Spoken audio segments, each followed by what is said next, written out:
తాను ఘటన జరిగినప్పుడు తాను అక్కడి నుంచి వెళ్ళిపోయానని కూడా చెప్పాడు. తర్వాత టీడీపీ ప్రభుత్వం రాగానే వంశీని టార్గెట్ చేయడం మొదలుపెట్టారు. జూలై 10, 2024న ఈ కేసును మళ్ళీ రీఓపెన్ చేశారు.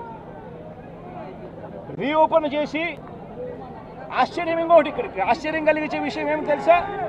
ఇదే సత్యవర్ధన్ అనే వ్యక్తిని తెలుగుదేశం పార్టీ ప్రభుత్వం అధికారంలోకి వచ్చిన తర్వాత మళ్ళీ ఇదే సత్యవర్ధన్ అనే వ్యక్తి దగ్గర నుంచి మళ్ళీ 161 స్టేట్మెంట్ మళ్ళీ తీసుకున్నారు.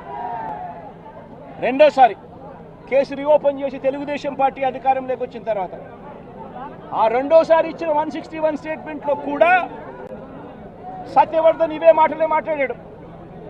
నన్ను ఎవరు తిట్టలేదని, వంశీ అక్కడ లేడు అని, తన ఘటనా స్థలం జరిగినప్పుడే తను అక్కడి నుంచి వెళ్ళిపోయాడు, అదే మాటలే మాట్లాడాడు.